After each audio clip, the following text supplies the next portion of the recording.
What's going on, guys? Your boy King Red Diamonds, and I'm back for another Nioh 2 video. Happy New Year. This is the first video of 2024. I hope you all had a great holiday.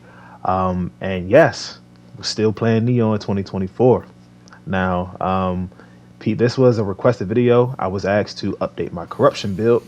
I have an updated version of my purity build on my channel. I'll leave the link for that video in the description so that you all can check it out.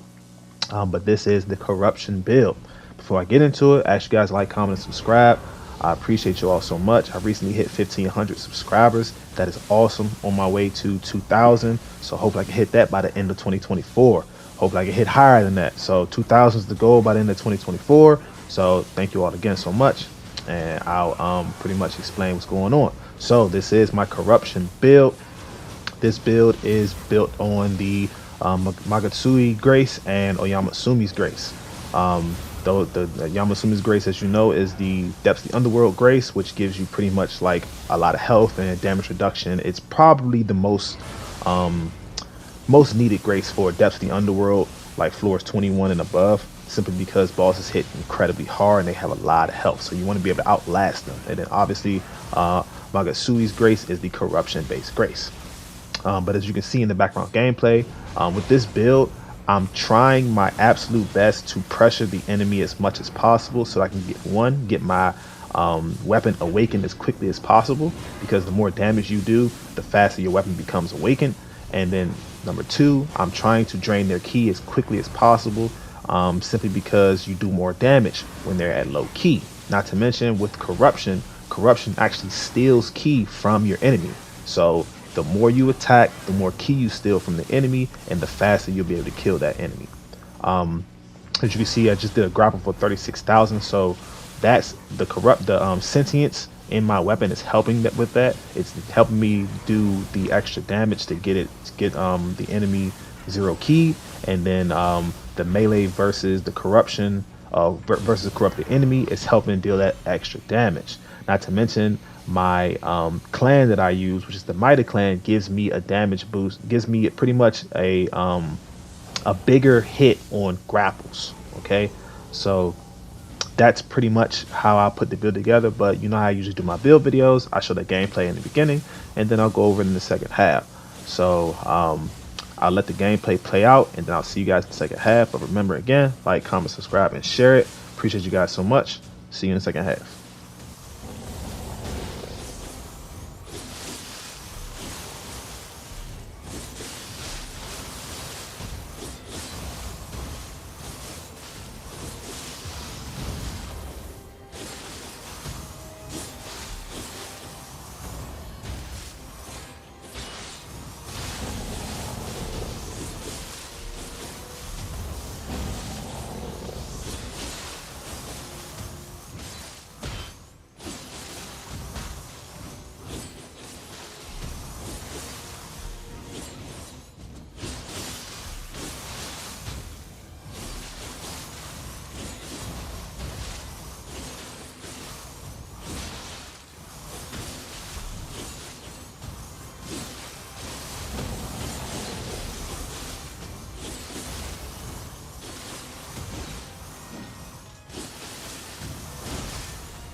What's up, guys? Welcome to the second half of the video. In this part, this is usually when I go over the build. I'll try to make this as quickly as possible, but you guys know how wordy I can be. So I'll get straight into it. So this again is my corruption build. Magasui's Grace 7 pieces, and then we have Oyamasumi's Grace 6 pieces. Now I shouldn't have to tell you guys, but there are probably newer players who haven't gotten this far, so I'll explain that briefly. I'm getting all of these bonuses because of this right here. This is going to be your staple whenever running your builds.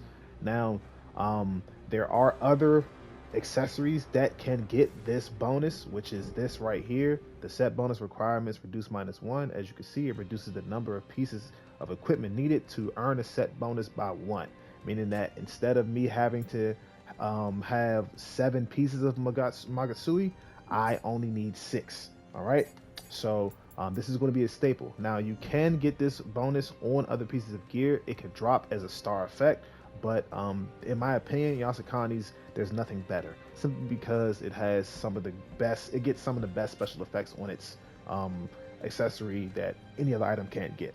So that is how I'm getting the pieces, and pretty much how I'm able to run the graces and stuff that I am. Now, of course, for the weapon, I'm using the Withered Bone and Bleached Twig. This is a corruption sword, dual sword. If you all don't know, I'm a dual sword main. I mainly use dual swords for any and all my builds, simply because I feel as though it's the weapon I am the best with. I recommend that you use the weapon that you are the best with for this build. This weapon is not necessary for this build. This is only on this build because this is the weapon that I use personally. Whatever weapon you're good with, use that weapon. Don't worry about having to have dual swords. All right. Transform bonus magic is on this weapon simply because magic is one of my highest stats. Now I have it remodeled to scale with heart and magic because both heart and magic are maxed out on my stats. As you can see over here, heart and magic are at 200, which is the maximum amount of points you can have in one single stat. So that is why my weapon is remodeled to go with magic and heart. Now this sword right here, I'm not using it. It's just here for the set bonus. If I did want to use this sword, I would have min-maxed it, but as again, it's just here for the set bonus. I don't really use it. It's mainly focused on this. As for my weapons, my ranged weapons, you can use any ranged weapon. It does not matter which ranged weapon you use. I only pick these simply because I like to have a bow and a rifle whenever I'm doing missions, so I can clear out areas. The bow is for weaker enemies. The rifle's for a little bit tankier enemies. I have damage bonus agility on both of them, because depending on which slot, which one is equipped at the time, I will always have the damage bonus agility up. That way I'm always getting the buff from it. Okay, so I recommend putting damage bonus agility on both of your ranged weapons no matter what. That way, if you're switching between both of them and maybe you forget to switch back to the main weapon that you use, you'll always have the buff up no matter what. All right. Shooting Doji Mask is my go-to for any build that I run. Shooting Doji Mask is by far one of the best, in my opinion, one of the best headpieces in the game, because it comes with anima and it comes with increased attack on Emrita absorption. Very, very good, and it is also a heavy piece of gear. I would always recommend Shooting Doji's Mask for any build that you put together. It's one of my favorite to use. Okay. I have attack, melee key damage, and melee damage, as well as key bonus on Emrita gauge, which is kind of just an extra. It's not really necessary, but I just threw it on just to have it. Every other piece of gear is just a heavy piece of gear that's heavy enough for me to be tanky, but light enough for me to be able to be in B agility. You want to be in anything less than C agility. C agility is kind of pushing it. You can use it, but it's kind of pushing it. B agility and anything less is where is the go-to, is your sweet spot. Okay. But on the chest piece, I have Sentience Charge star effect. I was lucky enough to get it dropped. It took forever to get this to drop, but I got lucky and I finally got Sentience Charge on my chest, and I got it on my legs. I think the chest and the legs are the only pieces of gear that Sentience Charge can roll on. Anybody in the comments can definitely correct me if I'm wrong on this, but I think only chest and legs can roll Sentience Charge. There are no other pieces of gear other than your chest and legs. And then obviously your accessories can also roll with Sentience Charge. Unfortunately, accessories have an abysmal drop rate. I don't know what it is. I don't know if it's something with the game itself or if it's just my luck being bad, but accessories have a terrible drop rate. You'll get equipment drops and armor drops like all day long, weapon and armor drops all day long, but accessories, they have like a very, very low chance of dropping, especially Yasakani Magatamas. Okay. This piece right here, I usually like to use this Magatama because it comes with Anima Charge, but unfortunately I couldn't get the rolls on it that I wanted. This medicine case has amazing rolls: star effect corrupted melee versus corrupted enemy, star effect sloth on Omeo hit, and star effect faster key recovery on a rid absorption. Very, very, very, very good. Okay. But these are my accessories, and as for my scroll, I was lucky enough, I had to run this scroll, like, if I was to count, I probably ran this scroll like 30 times to get Sentience Charge on it, but I finally got it. And as you can see, it has ultimate magic, ultimate courage, ultimate stamina, Sentience Charge, and Path of the Ravenous. Active skill damage is okay, it can be changed, but you know, it's fine. For those who don't know, Path of the Ravenous is actually very, very good. I get increased health recovery when I absorb Amrita, but in exchange, my Amrita gain is decreased, but it does not matter because of the items and that I'm using and the magic that I'm using. So it pretty much offsets the negatives of this and gives me only positives. Okay, so in my opinion, if you want to use a scroll, make sure you're using a scroll of the damned because it's the highest tier scroll. Number two, make sure there is a path on that scroll, no matter what it is. As long as that scroll rolls with any type of path, this is it. Again, you see it's Path of the Ravenous. One is Path of the Avaricious.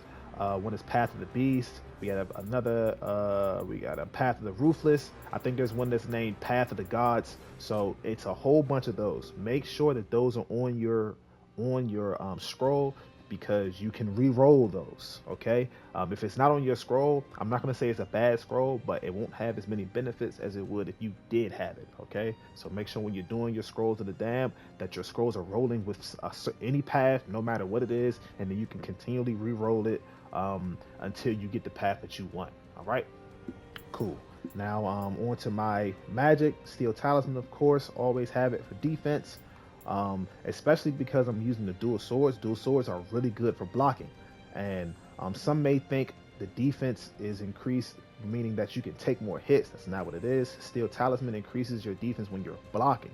So for the dual swords are a great weapon to use when blocking because there are two weapons. So very good for blocking. Steel Talisman, very good. Extraction, this is what I was talking about when I meant that it offsets Path of the Ravenous's its decrease, meaning that I don't earn as much Amrita with this on, but I gain more health when I do. This allows me to force Amrita out of the enemy. So I'll pop this on, I'll be able, as long as I'm attacking, I'll be able to pull Amrita out of the enemy, and I'll gain more health back for it because of Path of the Ravenous. All right. Next we have Barrier. Barrier Talisman by far is the most staple Omeo magic you will use in this game. It gives you increased key recovery, and it auto dispels yokai pools. So very, very good when going against yokai enemy.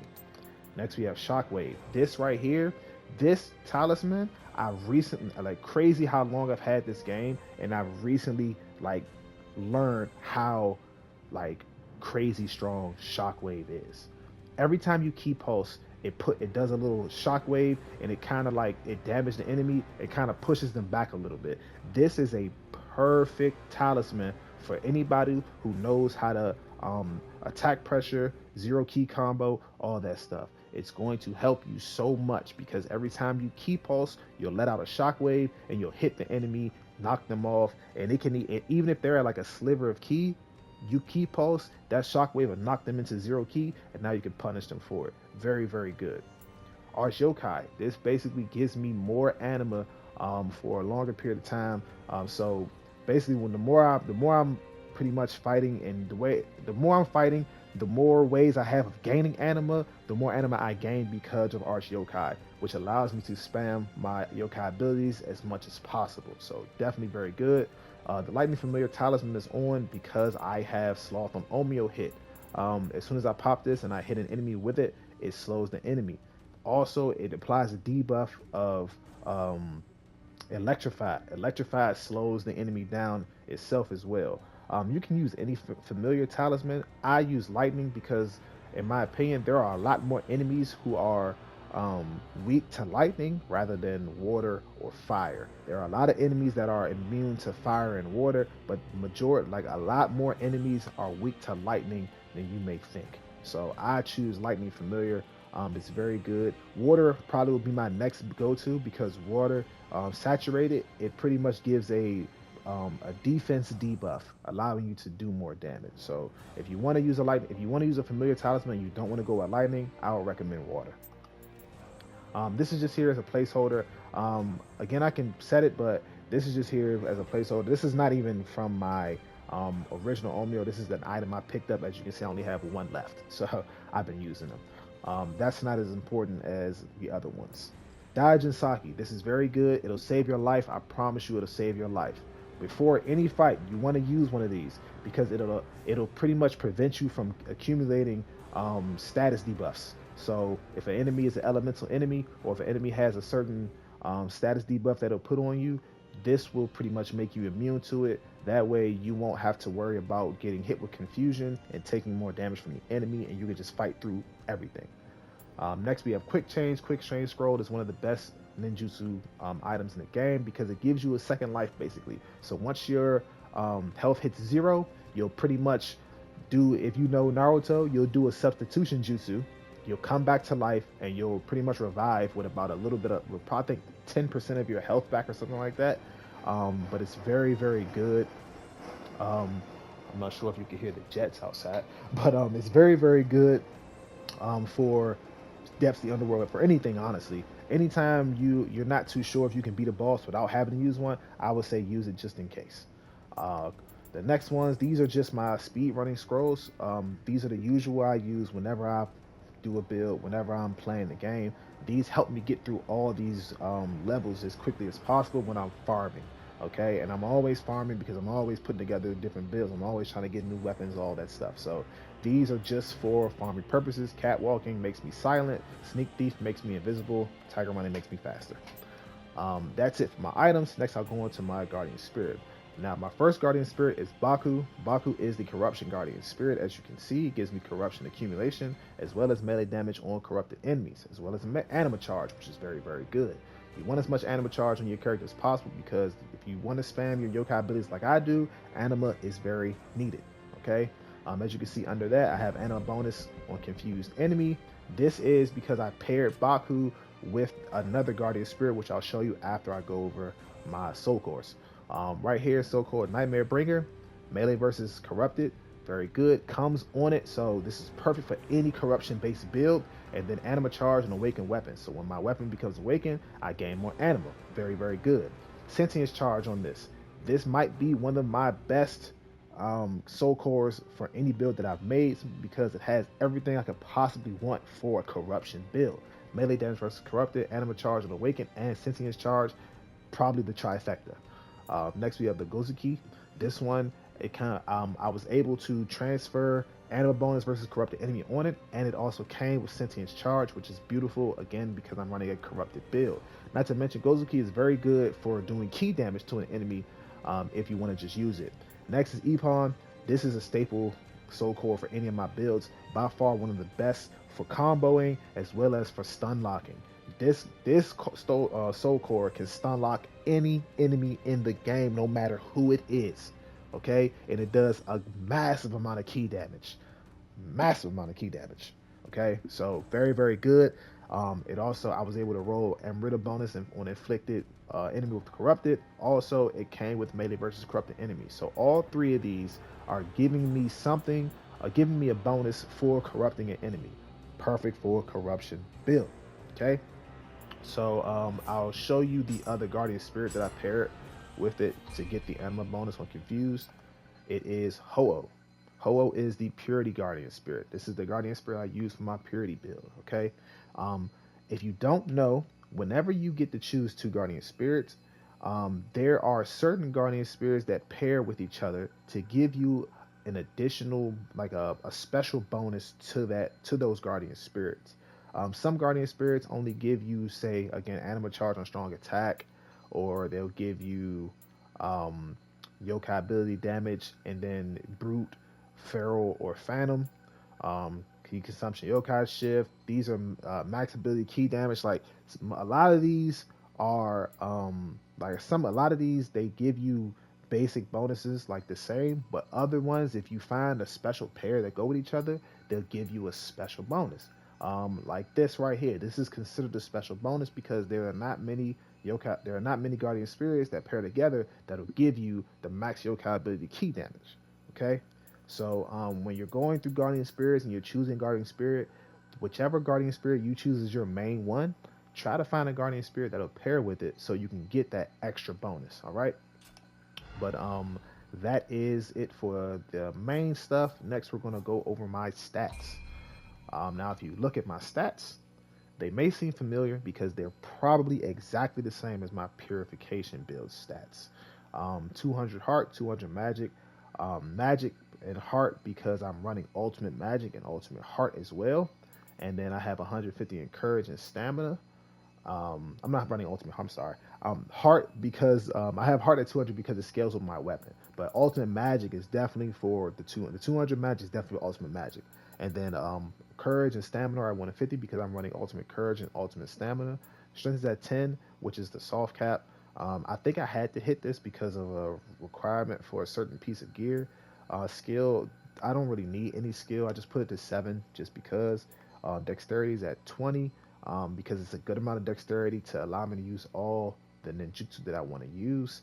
And then my constitution is at 55 because that's the highest I could put it. But other than that, these are how my stats look. Next, we'll go over to these right here, my special effects. Now, these don't matter as much, but there are specific special effects that you want to pay attention to when putting together your build, depending on how you're trying to run it. So, for example, if you look at the top of the screen, melee versus corrupted enemy, I have 69.1%. It's very good. That means I'm going to be dealing 69.1% extra damage to an enemy if they're corrupted. Very, very good. Next, we have our reduced defense on grapple, 100%.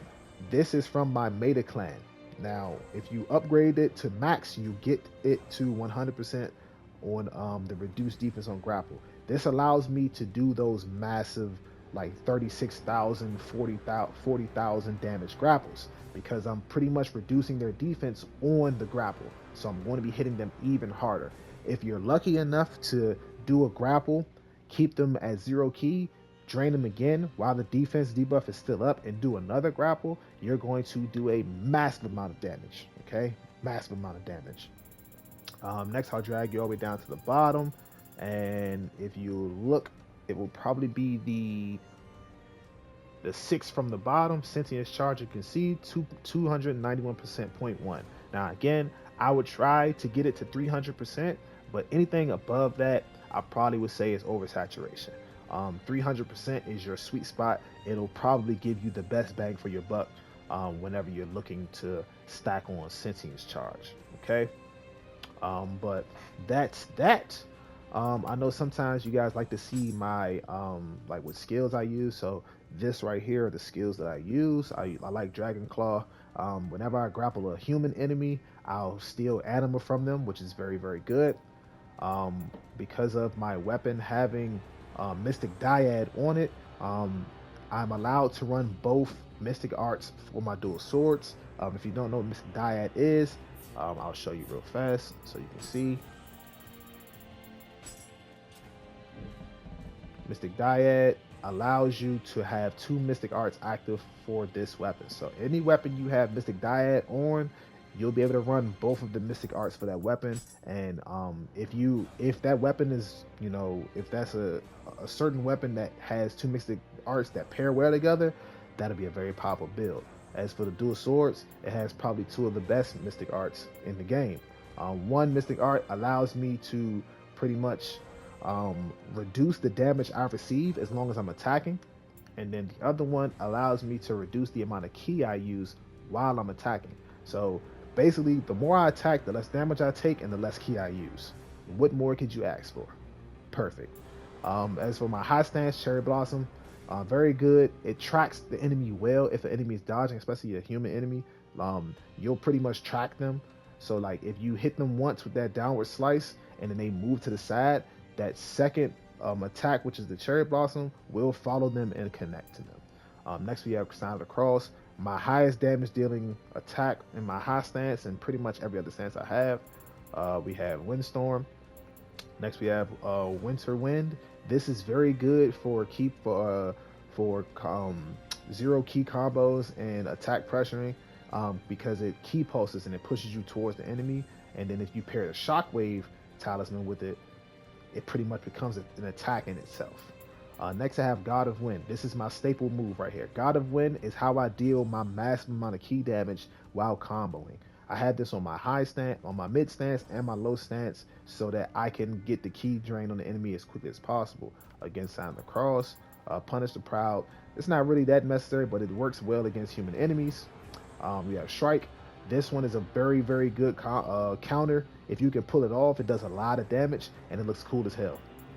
Next is Moonshadow. Moonshadow is probably another staple for fighting human enemies because human enemies tend to block more. So as you can see, if an enemy blocks you, you hit triangle, you'll spin around behind them, and you'll be able to pretty much guard break them. Very, very good for combos. Again, God of Wind in the low stance because it helps with continuing the combo and also keeping the enemy on their toes. Double-headed slice, I like to use this to get a debuff up on the enemy and then continue a combo. I usually, again, as you can see, I use lightning. You can use any type of debuff on it. You can use any type of element you want on it. I just tend to use lightning. But that is all my skills. But yeah, that is it. I hope I didn't take too much of your time. I tried to go through this as quickly as possible, because I know some of you don't like how long I talk, but others do. But it's okay. If you all have any questions, please feel free to ask me. I always try to get back to everybody who comments, or at least if you're asking a question, I get back to you. But I look at all my comments, no matter what it is. I always look at all my comments. So make sure if you have any questions, you hit the comment section up. I'm in the middle of getting a Discord together so we can talk, and pretty much if you have any type of questions and stuff, you can always just hit me up without having a comment. So stay tuned for that. That'll come very soon. But yeah, that's pretty much it, guys. I appreciate you guys so much. Remember, like, comment, subscribe, and share it. Put it online, share it everywhere. It's King Red Diamonds, and I'm out, guys.